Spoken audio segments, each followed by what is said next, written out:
அனைவருக்கும் வணக்கம். தேர்தல் பணியில் ஈடுபடும் அலுவலர்களுக்கான 100 முக்கியமான கேள்வி பதில்கள் குறித்து இந்த வீடியோவில் பார்க்கலாம். முதலாவது கேள்வி, வாக்குச்சாவடி குழுவில் யாரெல்லாம் இருப்பார்கள்? ஒரு தலைமை அலுவலர், அதாவது ப்ரெசைடிங் ஆஃபீஸர் மற்றும் 3 வாக்குச்சாவடி அலுவலர்கள், polling officer 1, polling officer 2, polling officer 3. இரண்டாவது கேள்வி, வாக்குப்பதிவு தொடங்குவதற்கு எத்தனை மணி நேரம் முன்பு மாதிரி வாக்குப்பதிவு நடத்தப்பட வேண்டும்? பதில் 90 நிமிடங்கள் முன்பு. மூன்றாவது கேள்வி, மாதிரி வாக்குப்பதிவுக்கு எத்தனை முகவர்கள் முன்னிலையில் இருக்க வேண்டும்? குறைந்தது 2 வேட்பாளர்களின் முகவர்கள் இருக்க வேண்டும். நான்காவது கேள்வி, முகவர்கள் வரவில்லை என்றால் மாதிரி வாக்குப்பதிவை எவ்வளவு நேரம் தள்ளி போடலாம்? 15 நிமிடங்கள் மட்டுமே காத்திருக்க வேண்டும்.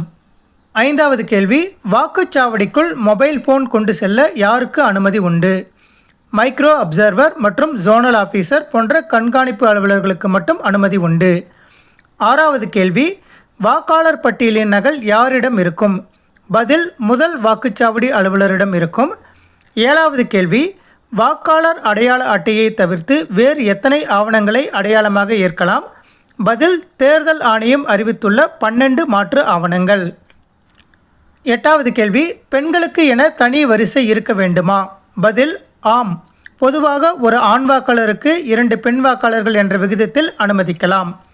ஒன்பதாவது கேள்வி, குழந்தைகளுடன் வரும் தாய்மார்களுக்கு முன்னுரிமை உண்டா? பதில் ஆம். பத்தாவது கேள்வி, வாக்குச்சாவடியை சுற்றி எத்தனை மீட்டர் தூரத்திற்குள் பிரச்சாரம் செய்யக்கூடாது? பதில் 100 மீட்டர். 11வது கேள்வி, மண்டல அலுவலரின் முக்கிய பணி என்ன? தனது கட்டுப்பாட்டில் உள்ள வாக்குச்சாவடிகளுக்கு இயந்திரங்களை வழங்குதல் மற்றும் சிக்கல்களை தீர்த்தல். 12வது கேள்வி, பணி ஆணை கிடைத்தவுடன் அலுவலர்கள் என்ன செய்ய வேண்டும்? பதில் அதில் குறிப்பிட்டுள்ள பயிற்சி மையத்திற்கு சரியான நேரத்தில் செல்ல வேண்டும். 13வது கேள்வி, தேர்தல் பணி சான்றிதழ் என்றால் என்ன? தேர்தல் பணியில் இருப்பவர்கள் அதே தொகுதியில் இருந்தால் பணிபுரியும் வாக்குச்சாவடியிலேயே வாக்களிக்கும் உரிமை. 14வது கேள்வி, தபால் வாக்கு யாருக்கு வழங்கப்படுகிறது? சொந்த தொகுதி அல்லாத வேறு தொகுதியில் பணிபுரியும் தேர்தல் அலுவலர்களுக்கு. 15வது கேள்வி, வாக்குச்சாவடி தலைமை அலுவலரின் நாட்குறிப்பு எப்போது எழுதப்பட வேண்டும்? பதில் அவ்வப்போது, நேரத்திற்கு ஏற்ப நிகழ்வுகளை பதிவு செய்ய வேண்டும். 16வது கேள்வி, வாக்குப்பதிவு அமைதியாக நடைபெறுவதை உறுதி செய்பவர் யார்? பதில் தலைமை அலுவலர், ப்ரெசைடிங் ஆஃபீஸர். 17வது கேள்வி, வாக்காளர் வரிசையில் கடைசியாக நிற்பவருக்கு எப்போது சீட்டு வழங்க வேண்டும்? பதில் வாக்குப்பதிவு முடிவும் நேரத்தில், மாலை 6 மணி என்றால் 6 மணிக்கு. 18வது கேள்வி, கடைசி நேரத்தில் வழங்கப்பட்டுள்ள சீட்டுகளை எந்த வரிசையில் அனுமதிக்க வேண்டும்? பதில் கடைசி எண்ணிலிருந்து பின்புறமிருந்து அனுமதிக்க வேண்டும். 19வது கேள்வி, வாக்குச்சாவடி முகவர்களின் தகுதி என்ன? அந்த பகுதியின் வாக்காளர்களாக இருத்தல் மற்றும் செல்லுபடியாகும் அடையாள அட்டை வைத்திருத்தல். 20வது கேள்வி, மைக்ரோ அப்சர்வர் யாருக்கு அறிக்கை சமர்ப்பிப்பார்? பதில் பொது பார்வையாளர்களுக்கு, ஜெனரல் அப்சர்வர். அடுத்ததாக இவிஎம் மற்றும் விவிபேட் இயந்திரங்கள் குறித்த ஒரு 30 கேள்விகள் பார்க்கலாம். 21வது கேள்வி, இவிஎம் என்பதன் விரிவாக்கம் என்ன? Electronic voting machine.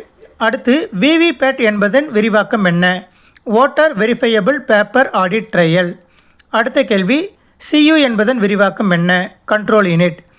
அடுத்த கேள்வி, பியு என்பதன் விரிவாக்கம் என்ன? Balloting unit. அடுத்த கேள்வி, விவிபேட் இயந்திரத்தில் பேட்டரி எங்கே பொருத்தப்படும்? விவிபேட்டின் பின்பகுதியில். 26வது கேள்வி, கண்ட்ரோல் யூனிட்டில் கேண்டிடேட் செட் பட்டன் எங்கே இருக்கும்? பேட்டரி செக்ஷனுக்கு அருகில் சீல் வைக்கப்பட்டிருக்கும். வாக்குப்பதிவின் போது கண்ட்ரோல் யூனிட்டில் எந்த பட்டன் அழுத்தப்படும்? Ballot button. விவிபேட் 3யில் சீட்டு எத்தனை வினாடிகள் தெரியும்? 7 வினாடிகள். மின்னணு இயந்திரங்களை இணைக்கும் சரியான முறை எது? Ballot unit, VVPAT, control unit. BVC என்பதை நினைவில் வைத்துக் கொள்ள வேண்டும். அடுத்ததாக விவிபேட்டின் கம்பி வடத்தை எதனுடன் இணைக்க வேண்டும்? கண்ட்ரோல் யூனிட்டுடன். அடுத்த கேள்வி, விவிபேட்டின் பின்னால் உள்ள கருப்பு நிற நாப் எப்போது செங்குத்தாக இருக்க வேண்டும்? வாக்குப்பதிவு நேரத்தில் மட்டும். போக்குவரத்தின் போது எந்த நிலையில் இருக்க வேண்டும்? கிடைமட்டமாக இருக்க வேண்டும். மாதிரி வாக்குப்பதிவில் குறைந்தது எத்தனை வாக்குகள் பதிவு செய்யப்பட வேண்டும்? பதில் 50 வாக்குகள். மாதிரி வாக்குப்பதிவு முடிந்ததும் எதை சரிபார்க்க வேண்டும்? கண்ட்ரோல் யூனிட்டில் காட்டும் முடிவும் விவிபேட் பெட்டியில் விழுந்த சீட்டுகளும் சரியாக உள்ளனவா என பார்க்க வேண்டும். கிளியர் பட்டனின் வேலை என்ன? இயந்திரத்தில் ஏற்கனவே உள்ள வாக்குகளை நீக்குவது. ரிசல்ட் பட்டன் எப்போது பயன்படுத்தப்படும்? மாதிரி வாக்குப்பதிவின் போது மற்றும் வாக்கு எண்ணிக்கையின் போது. வாக்குப்பதிவு தொடங்கும் முன் கண்ட்ரோல் யூனிட்டில் டோட்டல் எவ்வளவு இருக்க வேண்டும்? பதில் 0. பேலட் யூனிட்டில் ஒரு வேட்பாளருக்கு நேராக எத்தனை விளக்குகள் எரியும்? ஒரு சிவப்பு விளக்கு. கண்ட்ரோல் யூனிட்டில் பிசி விளக்கு எரியும் போது என்ன அர்த்தம்? வாக்காளர் வாக்களித்து கொண்டிருக்கிறார் என்று அர்த்தம். இயந்திரத்தில் ஏதேனும் பிழை வந்தால் முதலில் என்ன செய்ய வேண்டும்? பதில் இயந்திரத்தை ஆஃப் செய்துவிட்டு மண்டல அலுவலரை அழைக்க வேண்டும். அடுத்த கேள்வி, விவிபேட் பெட்டியிலிருந்து எடுக்கப்பட்ட மாதிரி வாக்குப்பதிவு சீட்டுகளை எங்கே வைக்க வேண்டும்? கருப்பு நிற உரையில் வைத்து சீல் வைக்க வேண்டும். அந்த உரையின் பின்னால் மார்க்போல் ஸ்லிப் என முத்திரை குத்த வேண்டும். விவிபேட்டில் காகிதம் தீர்ந்துவிட்டால் என்ன செய்வது? விவிபேட் இயந்திரத்தை மாற்ற வேண்டும். கண்ட்ரோல் யூனிட்டில் பேட்டரி தீர்ந்துவிட்டால் என்ன செய்வது? பேட்டரியை மட்டும் மாற்றினால் போதும், இயந்திரத்தை மாற்ற தேவையில்லை. அதிகபட்சமாக ஒரு பேலட் யூனிட்டில் எத்தனை வேட்பாளர்கள் இருக்கலாம்?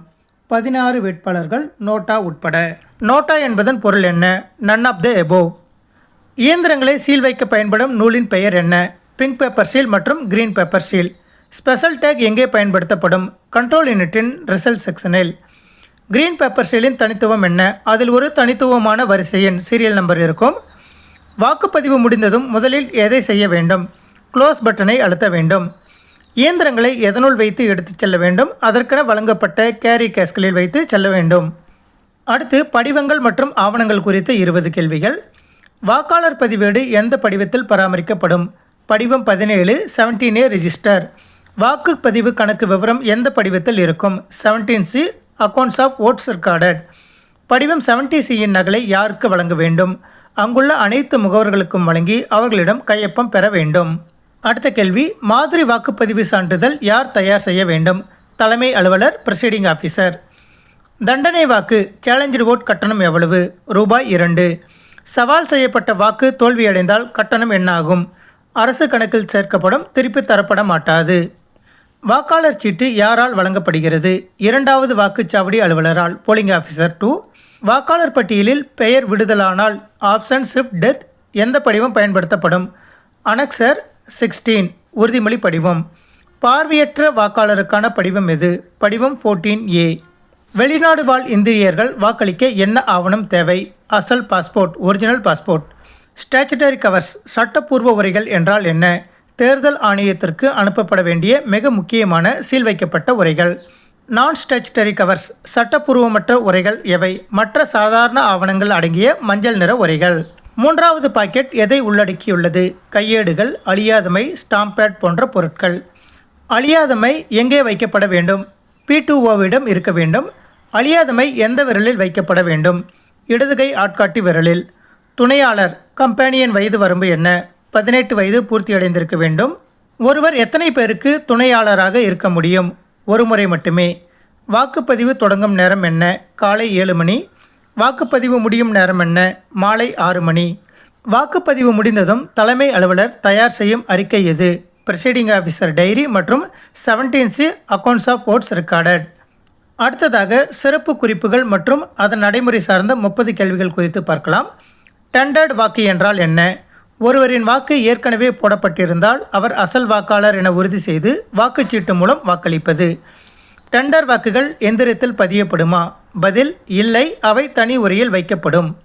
பதிலி வாக்கு பிராக்சி ஓட்டர் என்றால் என்ன? இராணுவ வீரர் போன்றவர்களுக்கான அவர்களால் அங்கீகரிக்கப்பட்ட நபர் வாக்களிப்பது. பதிலி வாக்காளருக்கு மை எங்கே வைக்கப்படும்? பதில் இடதுகை நடுவிரலில். ஒருவர் தனக்காகவும் பதிலி வாக்காளராகவும் 2 ஓட்டுகள் போடலாமா? பதில் ஆம். தேர்தல் விதி 49MA எதை குறிக்கிறது? விவிபேட்டில் தான் போட்ட ஓட்டு தவறாக விழுகிறது என ஒரு வாக்காளர் புகார் செய்வது. சோதனை வாக்கு டெஸ்ட் ஓட் என்றால் என்ன? புகார் அளிக்கும் வாக்காளரை தலைமை அலுவலர் முன்னிலையில் மீண்டும் வாக்களிக்க செய்து சரிபார்ப்பது. சோதனை வாக்கு தவறென தெரிந்தால் என்ன நடவடிக்கை எடுக்கப்படும்? வாக்குப்பதிவு உடனடியாக நிறுத்தப்பட்டு தேர்தல் அதிகாரிக்கு தகவல் தெரிவிக்கப்படும். சோதனை வாக்கு பொய் என தெரிந்தால் வாக்காளருக்கு என்ன தண்டனை? 6 மாத சிறை அல்லது 1000 ரூபாய் அபராதம். IPC செக்ஷன் 182 படி. வாக்காளர் கையெழுத்திட மறுத்தால் என்ன செய்வது? அவருக்கு வாக்களிக்க அனுமதி இல்லை. வாக்காளர் ரகசியம் காக்கப்படாவிட்டால் என்ன செய்வது? தலைமை அலுவலர் அந்த வாக்காளரை வாக்களிக்க விடாமல் வெளியேற்றலாம். வாக்காளர் பட்டியலை உறக்க படிப்பது ஏன்? முகவர்கள் சரிபார்த்து கொள்ள வசதியாக PO1 இதனை செய்ய வேண்டும். பெண் வாக்காளர்களுக்கு மை எங்கே வைக்கப்படும்? ஆண்களைப் போலவே இடதுகை ஆட்காட்டி விரலில். வாக்குப்பதிவு இயந்திரம் வைக்கப்படும் பெட்டியின் பெயர் என்ன? Voting compartment. வாக்குச்சாவடிக்குள் புகைப்படம் எடுக்கலாமா? கண்டிப்பாக எடுக்கக்கூடாது. மாற்றுத்திறனாளிகளுக்கு என்ன வசதி செய்யப்பட வேண்டும்? சாய்வுதளம், அதாவது ரேம்ப் மற்றும் சக்கர நாற்காலி. வாக்குச்சாவடியில் மின்சாரம் இல்லை என்றால் இயந்திரம் வேலை செய்யுமா? பதில் ஆம். இயந்திரங்கள் பேட்டரியில் இயங்குபவை. கண்ட்ரோல் யூனிட்டில் உள்ள பட்டன்கள் மொத்தம் எத்தனை? Ballot, total, close, result, clear. வாக்குப்பதிவு மையத்தை எத்தனை மணிக்குள் மண்டல அலுவலரிடம் ஒப்படைக்க வேண்டும்? வாக்குப்பதிவு முடிந்தவுடன் சீல் வைக்கப்பட்டு உடனடியாக ஒப்படைக்க வேண்டும். வாக்குப்பதிவு நாளில் பூத் ஸ்லிப் வழங்கலாமா? அரசியல் கட்சியினர் 100 மீட்டருக்கு வெளியே தான் வழங்க வேண்டும். வாக்குச்சாவடிக்குள் நுழைய அனுமதி உள்ள நபர்கள் யார்? வாக்காளர்கள், அலுவலர்கள், முகவர்கள், கைக்குழந்தைகள், பார்வையற்றோரின் துணையாளர்கள். கர்ப்பிணி பெண்களுக்கு வரிசையில் முன்னுரிமை உண்டா? பதில் ஆம். தேர்தல் நடத்தை விதிகள் எப்போது அமலுக்கு வரும்? தேர்தல் தேதி அறிவிக்கப்பட்ட நிமிடத்திலிருந்து.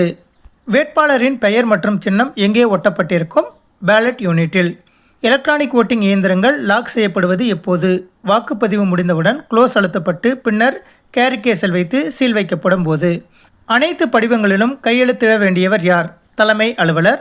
வாக்குப்பதிவு மையத்திற்குள் ஆயுதம் ஏந்திய காவலர்கள் வரலாமா? தலைமை அலுவலர் அழைத்தால் மட்டுமே வரலாம். வாக்குப்பதிவு சுமூகமாக முடிந்ததற்கான அறிகுறி என்ன? 17C படிவத்தில் உள்ள வாக்குகளும் கண்ட்ரோல் யூனிட்டில் உள்ள வாக்குகளும் சரியாக இருப்பது. வாக்குப்பதிவு அலுவலரின் ஒருமைப்பாடு எதில் அடங்கியுள்ளது? பாரபட்சமின்றி நேர்மையாக தேர்தலை நடத்துவதில். நன்றி.